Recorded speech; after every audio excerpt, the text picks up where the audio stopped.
Hola, soc Josep Maria Llort i avui us explicaré el mètode experimental.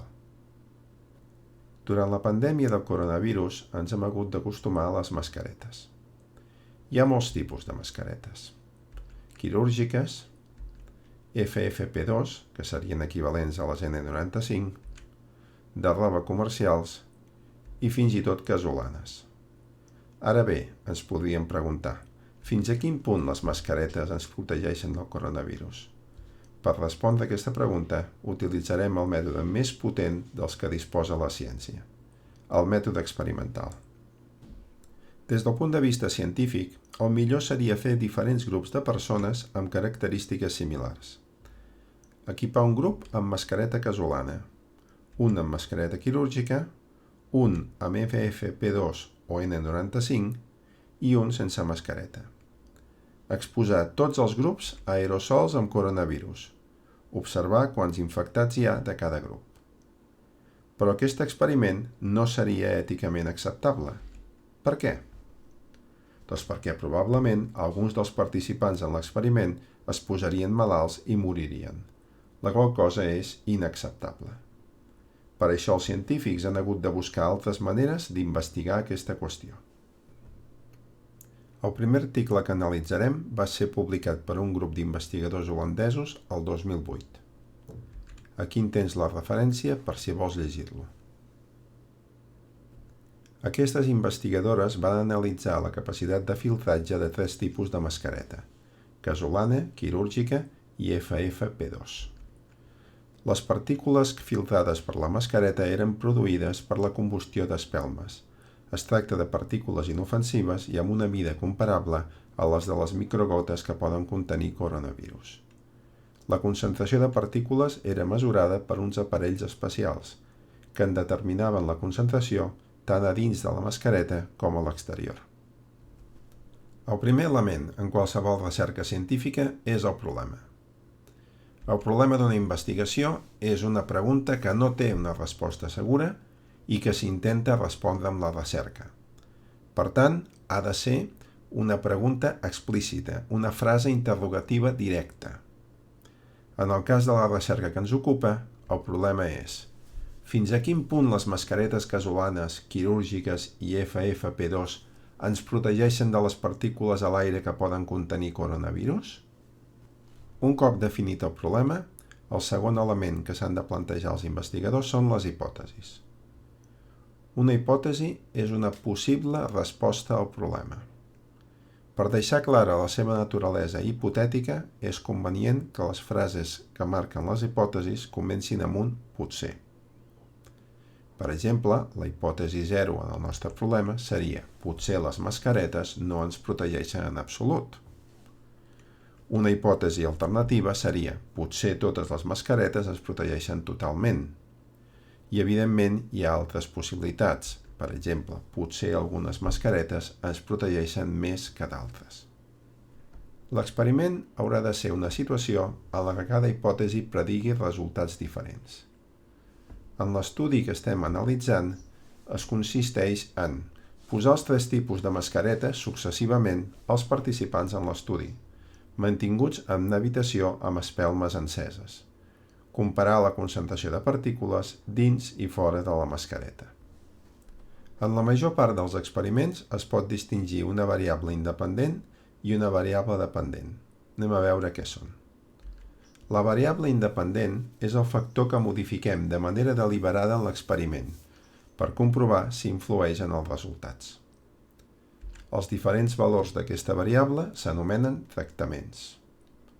Per altra banda, la variable dependent és el factor que observem en els resultats de l'experiment. Per tant, almenys segons algunes hipòtesis, en l'experiment la variable dependent depèn de la variable independent. En l'experiment que ens ocupa, quines són les variables independent i dependent? La variable independent, el factor que modifiquem, és el tipus de mascareta, ja sigui casolana, quirúrgica o FFP2. La variable dependent, la que dependria d'aquesta, és la concentració de partícules sota la mascareta comparada amb la concentració fora la mascareta. Unes altres variables fonamentals en qualsevol experiment són les variables controlades. Es tracta de factors diferents del que estem estudiant que raonablement podrien influir en els resultats. Per evitar aquesta influència, les variables controlades s'han de mantenir constants durant tot l'experiment. En el cas que ens ocupa, algunes variables controlades serien el nombre d'espelmes que produeixen partícules, el tipus d'espelmes, l'aparell que mesura les partícules, la temperatura, la humitat, el temps de combustió, el temps que les persones porten la mascareta, etc. Tots aquests factors que podrien influir en la concentració de partícules que mesurarem, però que no són els que estem estudiant, s'han de mantenir constants en tots els tractaments. Les variables controlades formen part del control de l'experiment. El control és el conjunt de mesures que hem de prendre per assegurar-nos que els resultats són deguts només a la modificació de la variable independent, només al tipus de mascareta, i no a altres factors. Per tant, tots els tractaments han de tenir les mateixes variables controlades. A més, quan sigui possible, hi ha d'haver un tractament control, sense influència de la variable independent. En aquest cas, com que ja comparem amb l'exterior de la mascareta, no hi ha tractament control. Un altre aspecte fonamental de l'experiment són les rèpliques. La paraula rèplica s'utilitza aquí en el seu significat de còpia. Tots els experiments s'han de repetir diverses vegades per assegurar-nos que els resultats no són deguts a l'atzar i que no hem comès errors durant l'experiment. El mínim són 3 rèpliques, en les mateixes condicions i amb el mateix tipus de control, i comprovant que els resultats siguin els mateixos. 3 rèpliques és el mínim. Si hem de fer estadística, en necessitarem més, a vegades bastantes més. Els resultats són el que observem al final de l'experiment. O sigui, per a cada tractament, per a cada tipus de mascareta, quin valor observem en la variable dependent, quina proporció de partícules aconseguien travessar-la. En l'estudi que ens ocupa, els investigadors van tenir en compte diferents situacions. Nosaltres només en mostrarem una part representativa d'aquests resultats. La fracció de partícules que aconseguien travessar les mascaretes, en el cas de la mascareta casolana, com a mitjana, era una partícula de cada 2,5 en situació de repòs.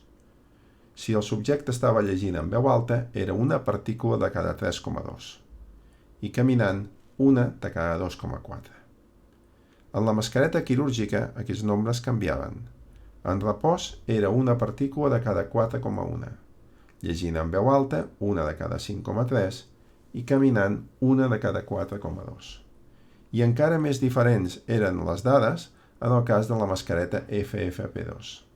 En repòs, només travessava la mascareta una partícula de cada 113, llegint en veu alta una de cada 66 i caminant una de cada 99. Hem arribat a la part final del disseny experimental, les conclusions.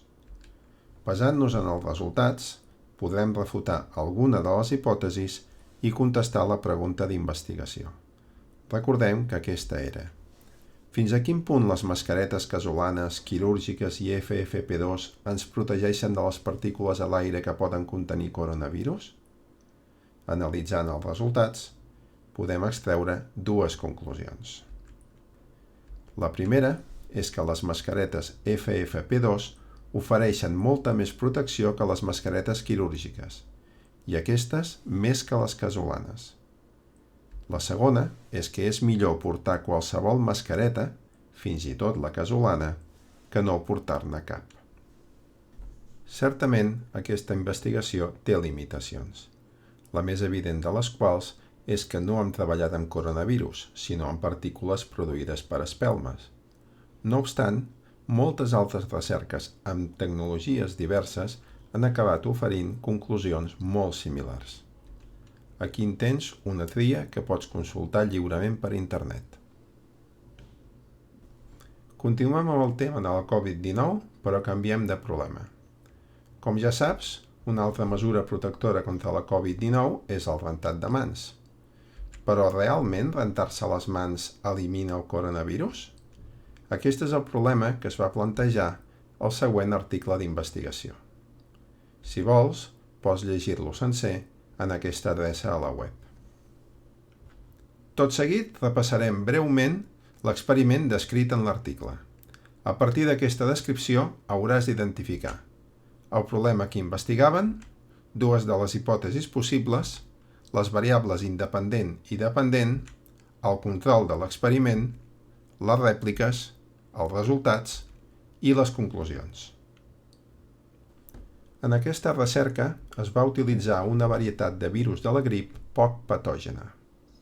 És un virus d'estructura similar al coronavirus i que es transmet de la mateixa manera, però molt menys perillós. Els investigadors es van aplicar virus a les seves pròpies mans. Van esperar 3 minuts. Tot seguit es van rentar les mans amb sabó o amb lleixiu diluït. Van retirar els virus que quedaven a les seves mans amb un líquid tampó i els van comptar amb la tècnica de la reacció en cadena de la polimerasa, PCR. També van fer un tractament sense rentat. Es van aplicar virus a les mans, van esperar 3 minuts i els van retirar amb el líquid tampó i comptar sense haver-se rentat les mans. En tots els tractaments es va aplicar la mateixa quantitat de virus, es va esperar al mateix temps, es van retirar els virus amb el mateix líquid tampó i amb la mateixa quantitat, etc. Van repetir cada tractament 3 vegades. Després de realitzar tot aquest procés, van calcular el percentatge de virus eliminats en cada tractament respecte al tractament sense rentar. Les dades obtingudes les van representar en una taula com aquesta. Ara pausa el vídeo i comprova que tens identificats tots els elements de la recerca. Si cal, vés una mica enrere i revisa l'experiment un altre cop. El problema ha de ser similar a aquest. El rentat de mans elimina els virus? En qualsevol cas, ha de ser una frase interrogativa directa, que relacioni el rentat de mans amb l'eliminació dels virus. Les dues hipòtesis més evidents són: potser sí, el rentat de mans elimina els virus, i potser no, el rentat de mans no elimina els virus. Evidentment, són possibles moltes altres hipòtesis de tipus parcial, per exemple, potser el rentat de mans elimina la majoria dels virus o potser el rentat de mans n'elimina un petit percentatge, etc. En qualsevol cas, ha de ser una resposta possible al problema i, per deixar clar que no és una resposta segura, hauria de començar amb potser. Identifiquem ara les variables independent i dependent, que són les variables més importants de la recerca. La variable independent, la que modifiquem deliberadament durant l'experiment, és rentar-se les mans o no. O bé, amb una formulació alternativa, seria el tipus de rentat de mans. Per altra banda, la variable dependent, la que observarem en els resultats, és l'eliminació o no dels virus. Observeu que en l'experiment el que fem és comprovar si la variable independent, rentat de mans, afecta o no la variable dependent, quantitat de virus que queden en aquestes mans. Anem a veure ara quin és el control de l'experiment. En aquest cas, el control té dos aspectes. En primer lloc, com que podem fer un tractament sense rentat, aquest és el tractament control, comptar els virus sense haver-se rentat les mans.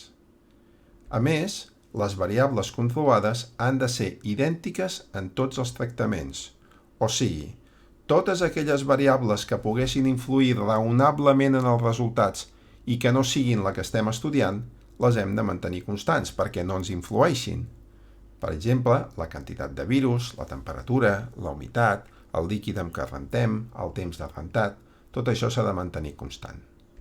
El control és fonamental perquè ens permet assegurar que els resultats són deguts només a la variable independent, només a si rentem les mans i amb què, no a altres factors que eventualment també poguessin influir-hi. Anem a veure ara les rèpliques. Recordem que les rèpliques són les repeticions de l'experiment. Ens han dit que els investigadors el van repetir 3 vegades. Per tant, van fer 3 rèpliques, que és el mínim acceptable.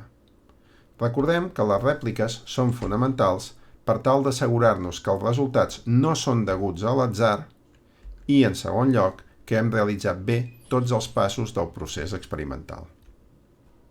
Veiem ara els resultats.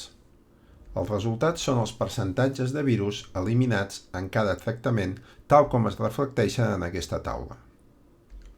O sigui, els valors de la variable dependent que observem en l'experiment. Finalment, veiem les conclusions.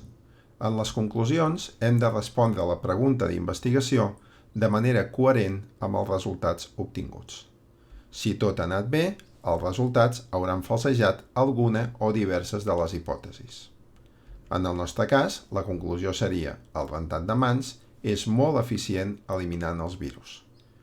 Naturalment, podem obtenir conclusions secundàries més detallades del tipus de indicar el tipus de rentat de mans més eficient i si hi ha molta diferència entre els 3 tipus de rentat de mans o no. Bé, ara fes pausa i escriu el que has après. Posteriorment, fes el mateix amb l'exercici de selectivitat que hi ha tot seguit. Fins la propera!